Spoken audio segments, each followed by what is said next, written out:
Welcome to the Tipping Point Show. I'm Jimmy Evans. We have a great show for you today, and Mark Hitchcock will be joining me here in just a minute. We're going to be talking about some issues in the news. There is a growing rift between the Biden administration and the Netanyahu administration. This is increasingly in the news, talking about just some hostility that exists between President Biden and Prime Minister Netanyahu and the pressure that we're putting on them to stop the war in Gaza and also to enter into a two-state solution. This is a big issue that Mark and I are going to be talking about. We're going to be talking about NATO. We're going to be talking about Jordan. We're going to be talking about different things that are happening that you need to know about. We're also going to be answering some questions. We're going to be answering a question about, could the Antichrist be Islamic? And this is a big deal. It's a big question that needs to be answered. We're also going to be talking about China. Could China be the 200 million man army talked about in Revelation chapter 9? We're going to be talking about the false messiahs. Jesus said false messiahs would come before he came again, and we're going to be talking about, is that true? Wouldn't Israel need a more orthodox government in order to move forward with rebuilding the temple and the sacrifices? We're going to be talking about that. And also, since the U.S. is judged related to Israel in a two-state solution, doesn't God also judge Saudi Arabia and other nations in a similar manner? So we'll be talking about things in the news and also be answering questions. Welcome to the Tipping Point Show.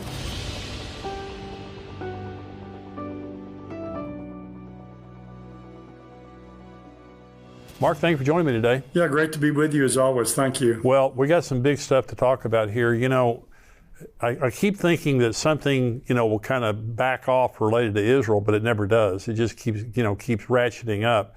And there's so many different fronts on that. You've got some articles, and I've got a couple articles we're going to talk about. And I want to begin. This comes from the Jewish News Syndicate, and this is from February 11th. And the headline here is, Disagreements over War Driving Biden Toward Breach with Israel. And let me just read just a little bit of this. It says, disagreements over the war against Hamas are driving United States President Joe Biden toward a breach with Israeli Prime Minister Benjamin Netanyahu, who he believes can no longer, and this is, quote, be influenced in private, close quote. The Washington Post reported on Sunday, citing insiders in Washington, quoting 19 senior administration officials and outside advisors. The newspaper said that Biden's mounting frustration with Netanyahu has led some White House aides to suggest that the president ramp up public criticism of the Israeli Defense Forces operation in the Gaza Strip. Now, it goes on here to talk about, Biden is calling Netanyahu privately some very vulgar things. And they're saying privately he's absolutely furious with Benjamin Netanyahu. So there have been several reports that we are looking at withholding arms shipments to Israel. And they are absolutely desperate for arms shipments from us to fight this war. So there's this growing tension, and the tension exists because we are asking them to do two things that they simply are not going to do. We're asking them to stop the war in Gaza, to a ceasefire and to stop. And they're dedicated to, eradicating Hamas. The second thing we're pressuring them to do is enter into a two-state solution and to give up, the West Bank and East Jerusalem, which again, they have repeatedly said they're not going to do that. So I want to get your comments on that. The other thing I want to say is this is a broader issue. I've always thought when I was studying Bible prophecy that when the Antichrist stepped onto the world scene, it would be just like this. That there would just be this impasse between Israel and the rest of the world, and that there would be this answer man that steps on the scene. Of course, we have no idea when the Antichrist is going to show up. But I'm saying, what do you think about this situation and just the, world tension related to Israel? Well, you're right. It's kind of at the worst it's ever been. In the past, 1973, Richard Nixon, we basically saved Israel in the Yom Kippur War, sending the arms that they needed to save them. So, yeah, I think, Israel today is that burdensome stone right.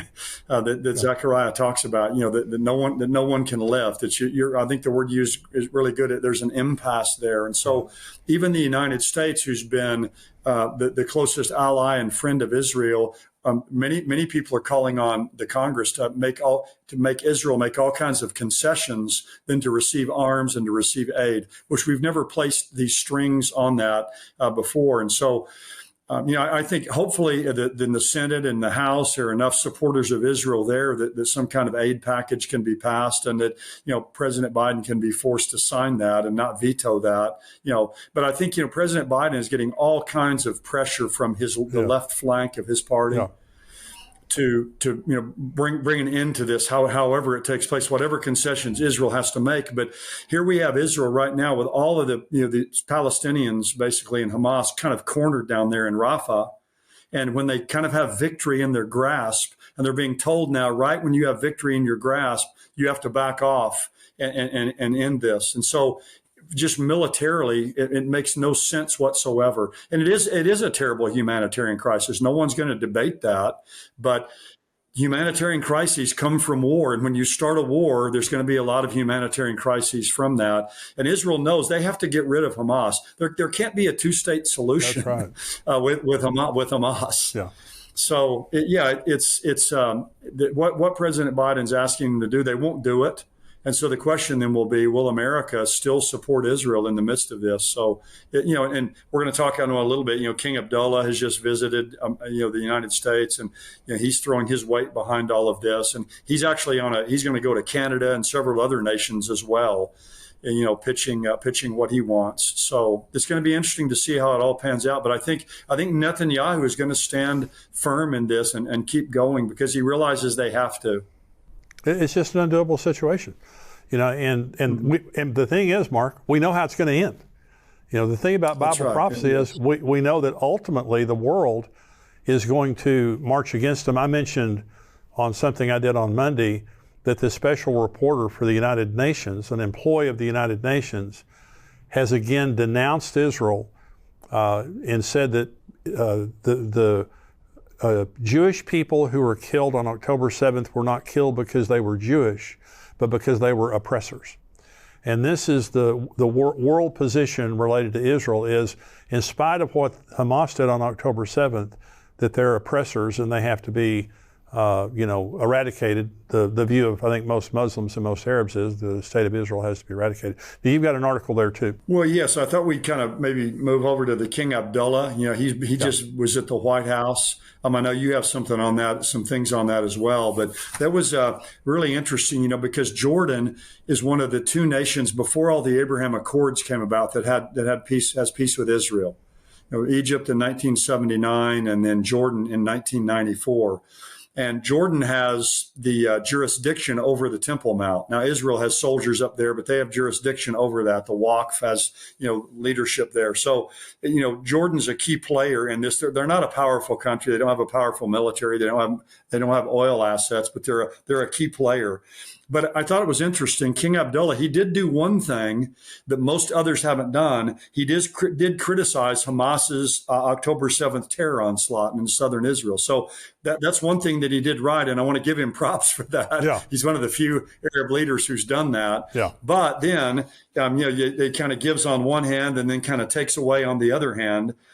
He says that, there has to be a 6-week ceasefire, which again, right when Israel's got victory kind of in their grasp, they have to stop, which we wouldn't do that. We wouldn't want another nation telling us how to run a military operation. And the other thing is, and this is just like on a loop reel over there. They just over and over again, a two-state solution, but not just a two-state solution, but pre-67 borders, which means then, of course, Israel in 1967 took the Sinai Peninsula. That in 1967 and 1979 was given back to Egypt. They took the West Bank and Gaza. That's been given to the Palestinians. And they took the Golan Heights, which Israel still has control over. And Israel cannot give up control of the Golan Heights. No. Anybody who's been to Israel, that's the high ground right there to the east and a little to the north of the Sea of Galilee. It's a strip of land 40 miles long and 12 miles wide. In Israel, if they give back the Golan Heights, they're going to be committing national suicide. They can't give it back. And so, that's a non-starter for Israel. And we have to remember those borders back that were established in 1948 called the Green Line really weren't the borders of nations. They were just placed really there by the United Nations as just kind of placeholders. And Israel is not going to go back to pre-1967 borders. They may at some point in time be open to some kind of two-state solution. But the problem is with all of this is there was a two-state solution in 1948. There were borders that were drawn, and Israel accepted the two states, and the Arabs did not. They attacked Israel in 1948. Five nations came against them. That's right. And they've never accepted that, and Israel has. And so it's a lot of revisionist history. But again, I'll give props to King Abdullah for saying that that October 7th was bad, was an atrocity. But again, he's going to be going around the world pushing this two-state solution, pre-67 borders. That's their diatribe. That's their line, and they're sticking with that.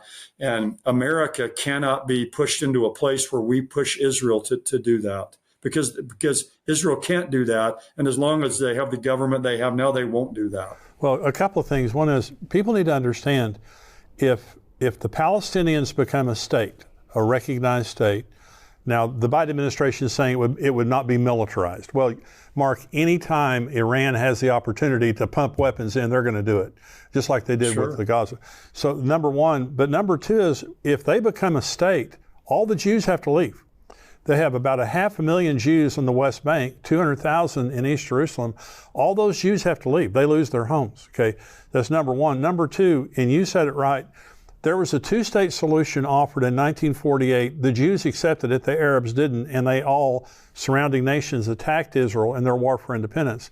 The reason for the 1967 Six-Day War is they were using the West Bank, they were using East Jerusalem, they were using Gaza, and they were using the Golan Heights to attack Israel all those years. And so Israel took that ground to keep from being attacked, and the Sinai Peninsula.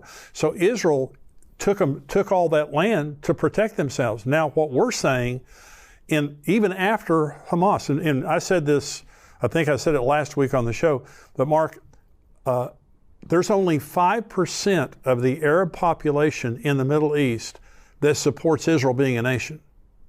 95% want Israel wiped out. And in an election today, Hamas, they're rock stars. See, we see Hamas as terrorists and thugs and all that. In the Arab world, they're rock stars. And what they're saying is, if a free election was held today in the West Bank among the Palestinians, they would elect Hamas to be their leaders. They're not the Palestinian Authority. They want Hamas. So what we're saying right now, and this is how Israel hears this, the Palestinians do not want Israel there. Benjamin Netanyahu said the only difference between Hamas and Fatah and the Palestinian Authority isn't whether we should exist. They all want to get rid of us. It's just how to get rid of us. Okay, that Hamas is just more in your face, kill the Jews. But the Palestinian Authority, they want a state, and then they want to use that statehood to get rid of Israel, to do what they've done before. So what we're asking them to do historically is insane. It's insane. And it just completely ignores October 7th. Well, they view themselves, and they're viewed in the Arab world, as freedom fighters, not as terrorists. That's right. Israel's oppressors, they're occupiers. In fact, King Abdullah, when he's there at the White House, referred to Israel's with the West Bank and with Gaza as a 70-year occupation. Yes. So even King Abdullah, who's the most moderate leader in the Arab world, says it's a 70-year occupation. So they're occupiers, so they can be pushed out. Really, when you think about this, though, the last thing that Palestinians should want is their own homeland, a two-state solution, because once they're recognized as a nation, if they do anything against Israel, then Israel can wipe them out. Yes. Yeah. Because it's a nation versus a nation. Yeah. So really what they're asking for is not really in their own best interest either, I don't think. Yeah, they see it that way. But, now they can kind of plead this idea that we're being occupied, we're being oppressed. Once they have their own nation, that argument goes away. I didn't think about that. And Israel could then, because when a nation attacks another nation, and you obviously can go defeat them. So they're really, what they're doing, it's against their own interest, but it just shows again, the satanic nature of all this. Yes. It's confused, it's chaotic. There's one driving force behind this, and that is a hatred of the Jewish people. And we just see it manifested in all these various ways. I was at the Washington embassy, the Jewish embassy, Israeli embassy in Washington, watching 45 minutes of the raw footage of October 7th, which is absolutely horrific. And the pastor sitting next to me in the middle of the video leaned over to me and said, "You have to be demon possessed to do what those people are doing." And the worst barbarism you can possibly imagine. It's a demonic hatred. That's what anti-Semitism is. So I've got this article too about King Abdullah, and it says, this is from the Jerusalem Post. It says, Biden, during his remarks, recognized the Hashemite kingdom's special role as the custodian of the holy sites in Jerusalem. King Abdullah also spoke of Jerusalem and the Al-Aqsa Mosque compound of the Temple Mount as he warned against Israel actions at that site, which is the holiest one in Judaism, the third most sacred site to Muslims. And the reason that I picked this article out, those particular remarks, is Israel's getting nothing. There's no concessions related to the Temple Mount. In other words, they're saying, Jordan, you're the custodian of the Temple Mount. Israel, you stay off the Temple Mount. You get no concessions on the Temple Mount. You get no concessions related to Gaza. Give Gaza back, let the Palestinian Authority run it, enter into a two-state solution. And pre-1967 boundaries, Israel gets nothing out of the deal except to be forced into a situation that empowers their enemies. That's all it is. And Hamas, if they stop now, Hamas will reconstitute. And they're already reconstituting in the West Bank, I believe. But it's just something that when you look at it, Israel gets nothing, everybody else gets something, Israel gets nothing. And again, I want to say that I don't know when the Antichrist is going to come, but it just seems today, Mark, that if an answer man stepped on the scene with some kind of a brilliant solution, he would be lauded by the world. If you can crack that nut in Israel, you would get the Nobel Peace Prize for the next decade. Oh yeah, it's the diplomatically and world related, it's the Gordian knot, and he's going to come and he's going to solve that, and that is what's going to launch him and catapult him on to the world scene. What you mentioned though about Israel, 1967, they took the West Bank, they took Gaza, they took the Temple Mount, they took the Sinai Peninsula. They've given all that back. Egypt has the Sinai Peninsula. Palestinians have West Bank and Gaza. East Jerusalem is in Muslim hands. Again, the only thing they've kept is the Golan, the Golan Heights. And then but whatever concessions they make, it's never enough. If you go back to pre-67 borders, we know in the Hamas charter, it's from the river to the sea. It's to destroy Israel. So there's not any kind of agreement for land that can ever be reached that will be satisfactory to the other side. That's exactly because it's not an issue about land. It's an issue of existence. The very existence of Israel is the issue. It's not an issue of how much land they have. Absolutely. Hope you're enjoying the show today. Listen, you can get the entire Tipping Point show without ads. Also, everything else we do all week long on endtimes.com for $7 a month. Become a subscriber. You need this information, such a critical time in human history for us to understand what is going on in light of Bible prophecy, to stay encouraged and educated in these critical times. Become a subscriber for $7 a month. And this is kind of shifting gears a little bit, but we've been hearing a lot here recently about the EU and NATO. President Trump's made some statements recently about NATO and how the nations there aren't contributing enough. But one of the things that's happened as a result of Russia's invasion of Ukraine is that Europe has been getting stronger. There's an article that I've got here from Reuters, or from World News. It says, here's what to know about Sweden's bumpy road toward NATO membership. And so you have the EU. There's 27 nations in the EU. There are 31 nations currently in NATO, and Sweden, when they're added, will be number 32.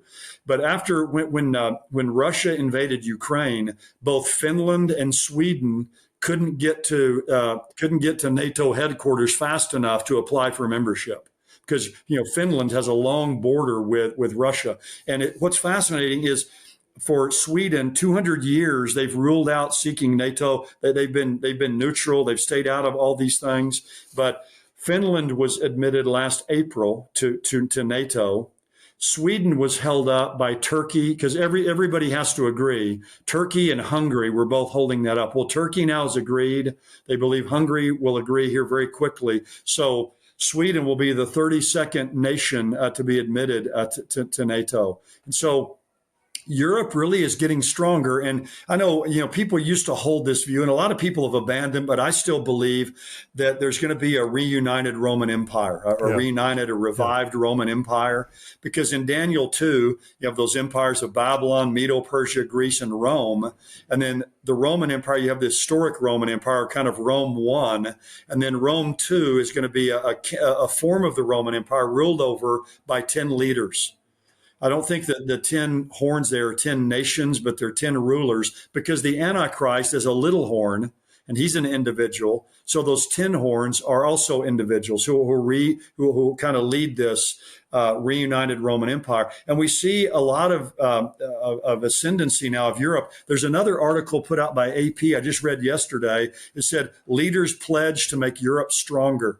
So Germany and Poland and France have met to try to make Europe stronger in light of what's happening in Russia in their invasion to Ukraine, and obviously believing if they're able to take Ukraine, that they're going to then move on from there. So Russia's invasion there of Ukraine has really served to strengthen Europe and NATO and the EU and these different institutions that are there. And I think that's significant. My view is the Antichrist will rise out of the reunited Roman Empire. Again, that encompassed a lot of countries. It doesn't mean he just has to come from Europe, but he'll come from a reconstituted Roman Empire. And so I think that's significant that they're becoming much stronger, and their ties with one another are being cemented even further. Mark, there is a very clear emerging war between the East and the West.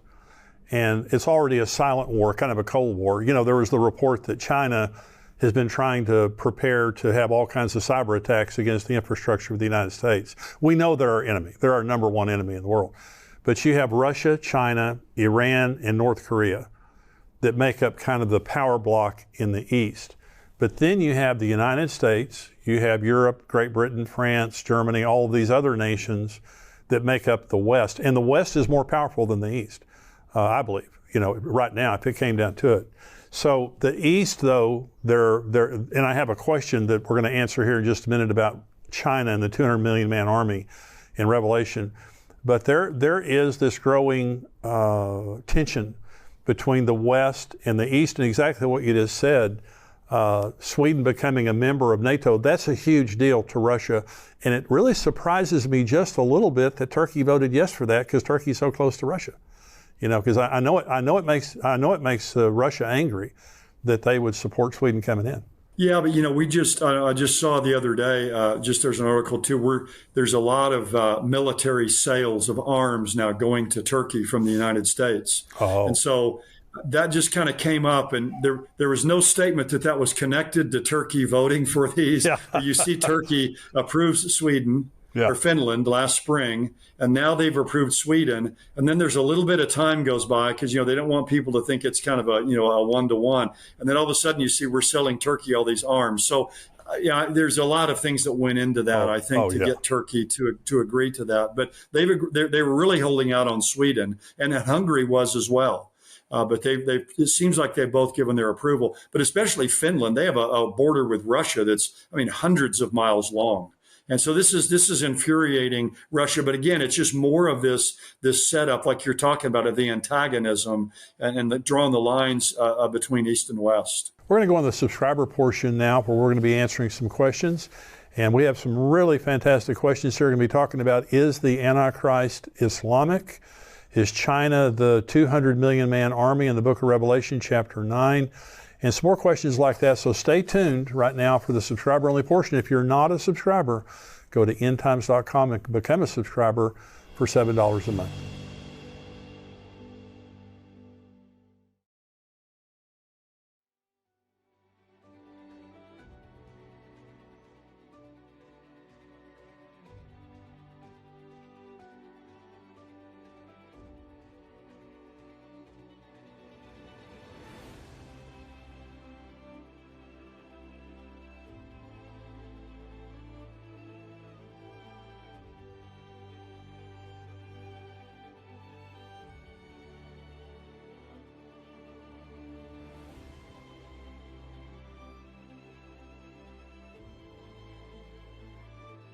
So we have a big lineup, and we have coming this year Max Lucado. Max is a dear friend of mine. He is the #1 best-selling Christian author of all times. His books have sold more copies than any other books except the Bible.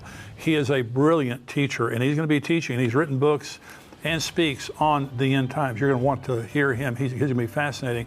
So we've got a great lineup of speakers. I want you to be a part of it. So go right now to conference.endtimes.com. You can select your seat there. We have all different kinds of pricing and seats available. And so you need to get it while they're still available, because we're expecting this to fill up this year. Go right now to conference.endtimes.com. Want to see you there.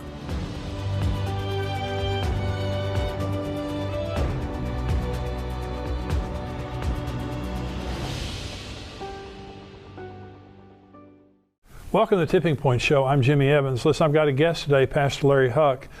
He's been to Israel 49 times. He's intimately familiar with what is happening right now today. He has very strong relationships with people in the government of Israel, religious leaders in Israel. He has been over there since the war began on October 7th, and he's going to be talking about what he knows firsthand about what's happening in the nation of Israel, and also prophetically the significance of what's happening right now. Welcome to the Tipping Point Show.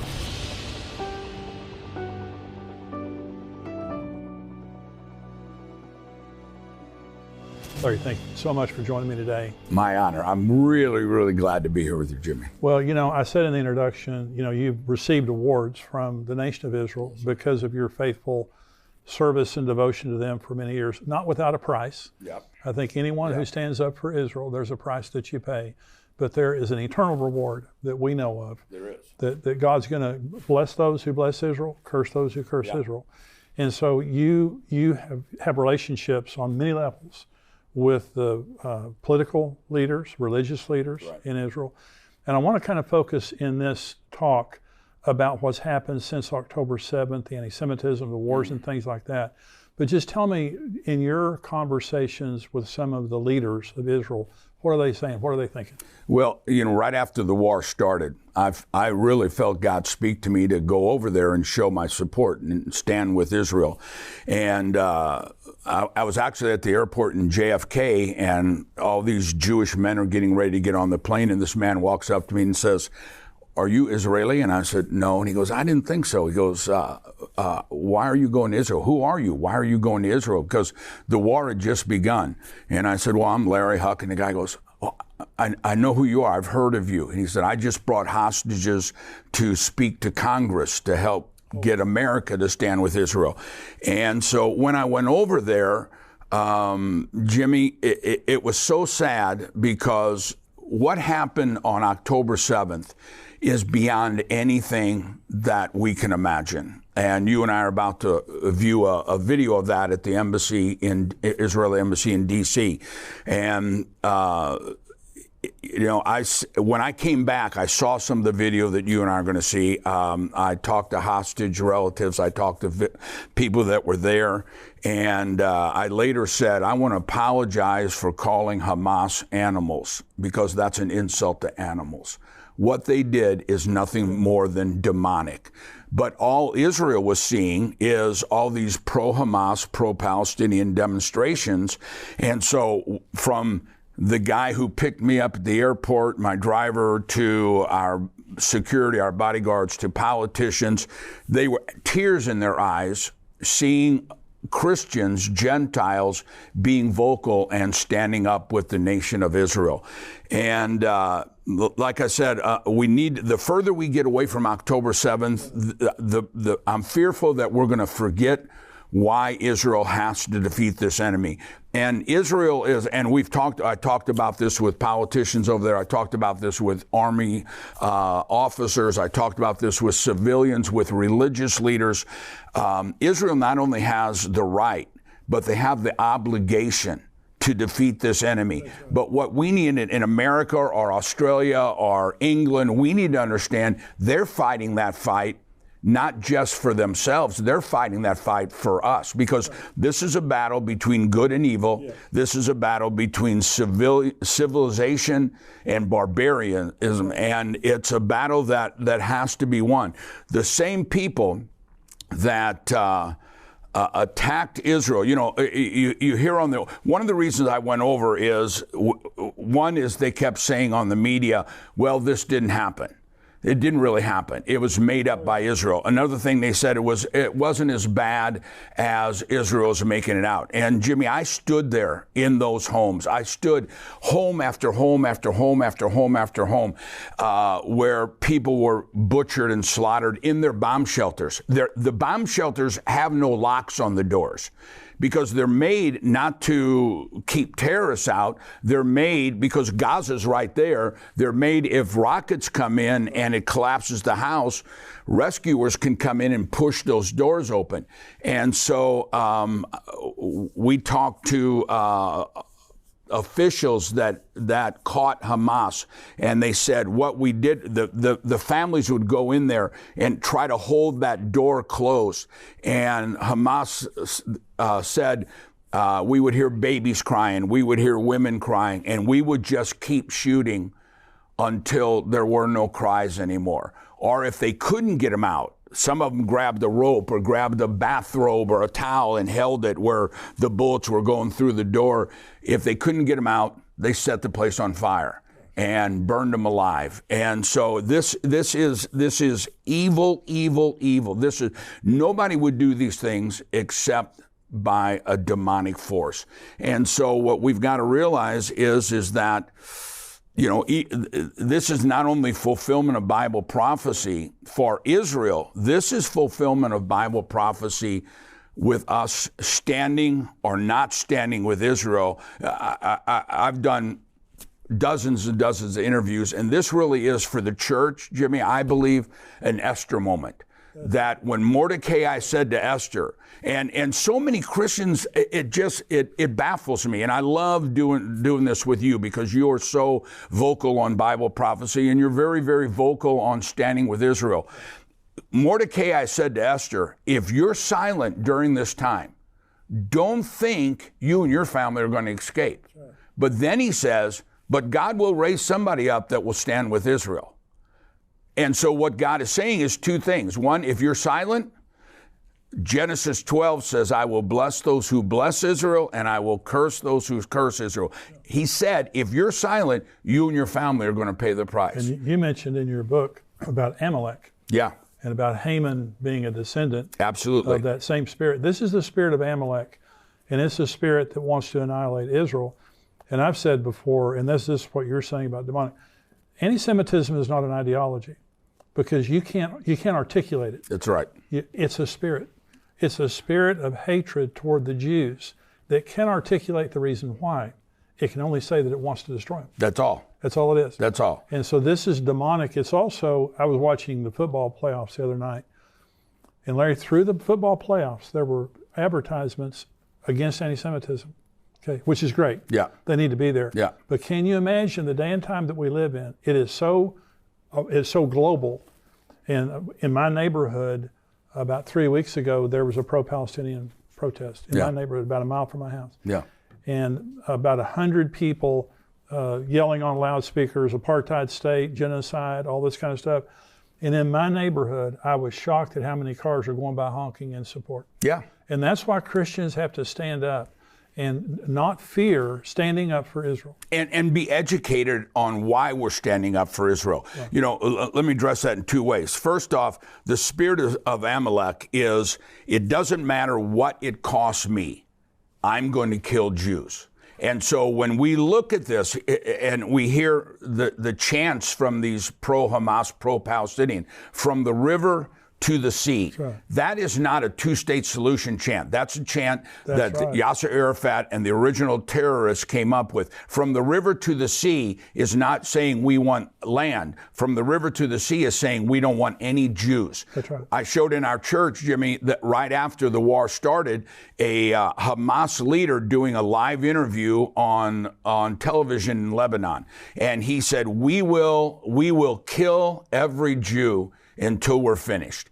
And the lady said, until you get the two-state solution. He goes, no, until there is no more Israel left. And the thing that Americans and the rest of the world need to understand is on October 7th, when Israel was attacked, there was a ceasefire. You know, we're hearing everybody say, we need a ceasefire. There was a ceasefire in 1948. Israel didn't break that. There was a ceasefire in 1967. Israel didn't break that. Ceasefire in 1973. Israel didn't break that. Ceasefire on October 7th. Israel didn't break that. Right. Israel has had a ceasefire and one peace. But on October 8th, after Israel was attacked, those who support Hamas and Hezbollah and the Houthis, Iran, in Iran's parliament, they were shouting, not death to Israel, they were shouting on October 8th, death to America. Yeah. And so when we have a government that is not standing with Israel,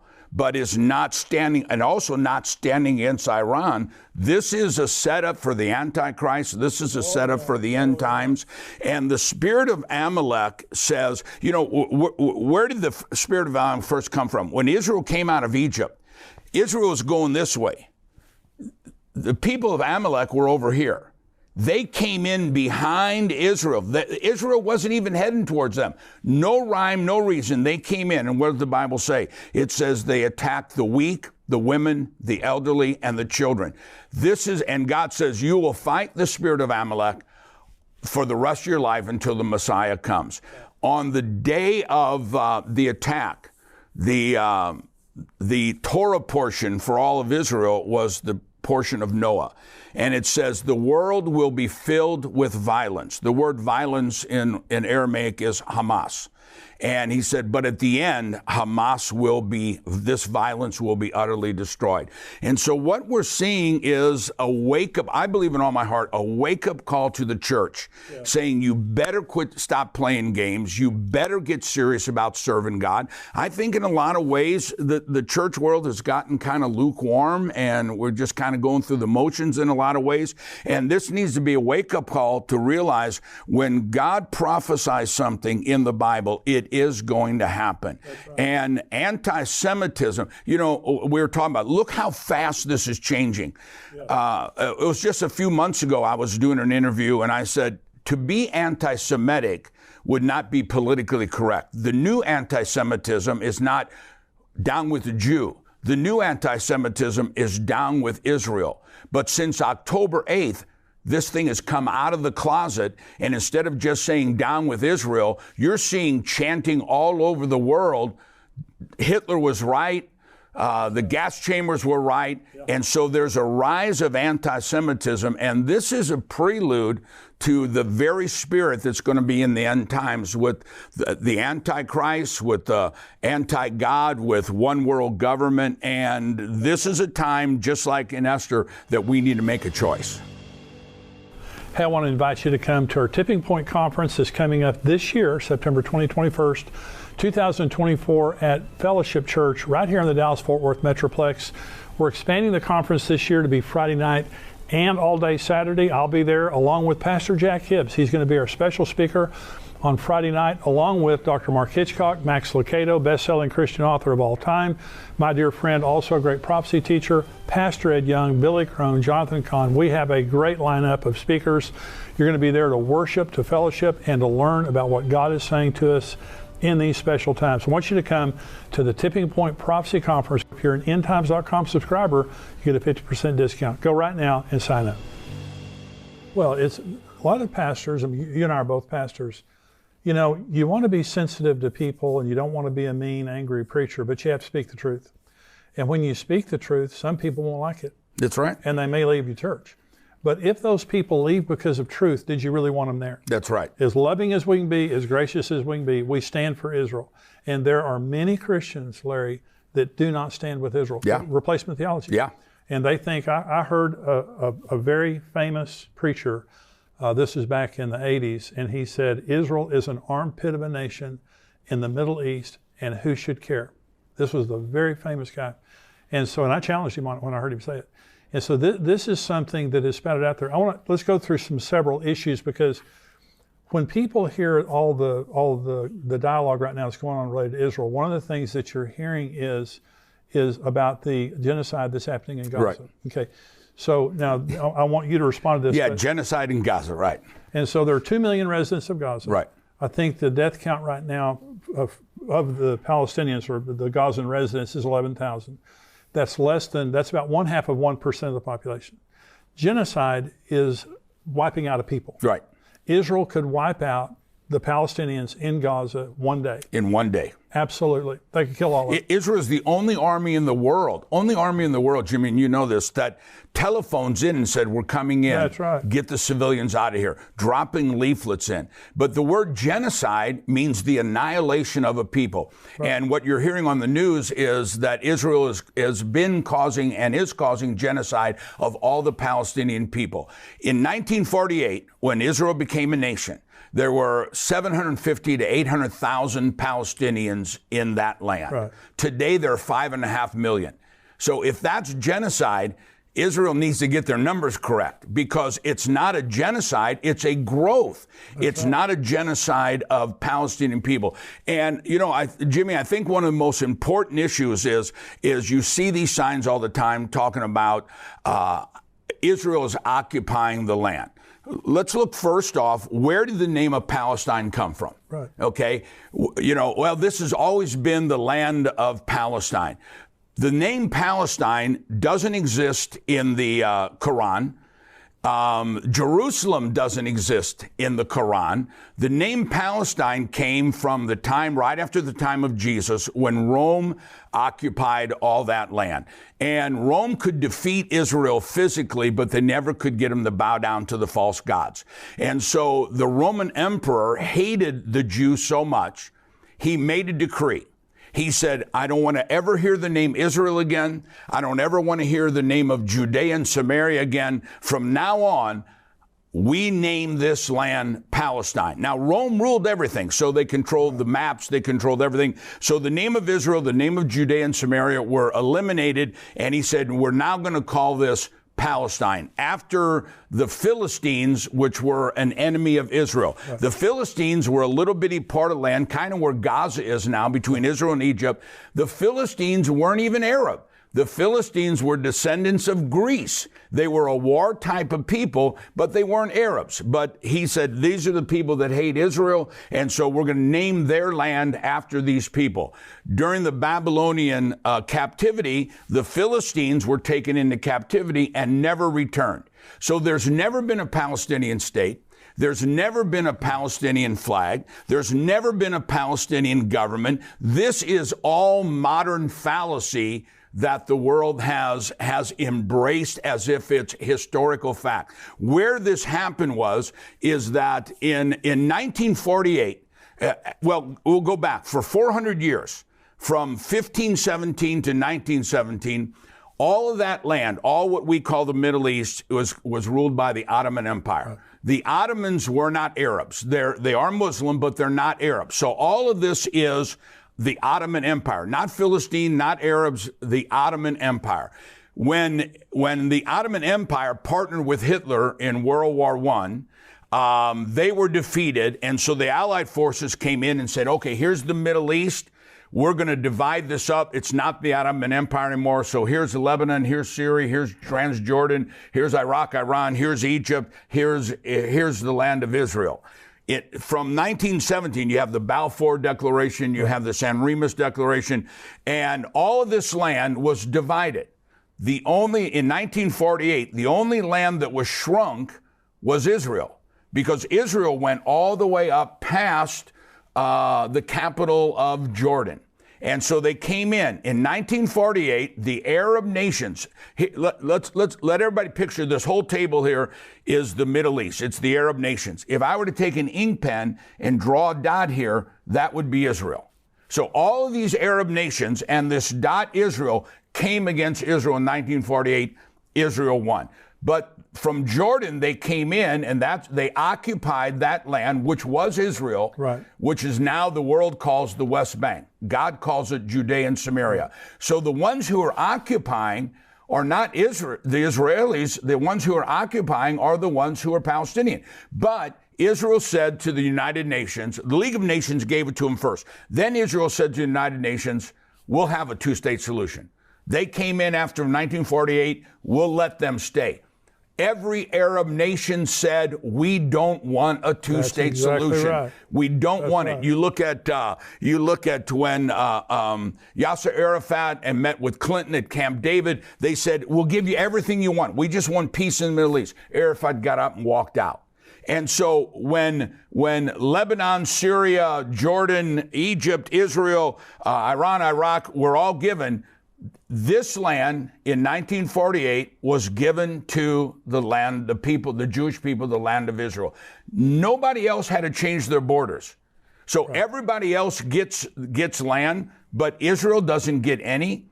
So in 1967, again, Israel was attacked.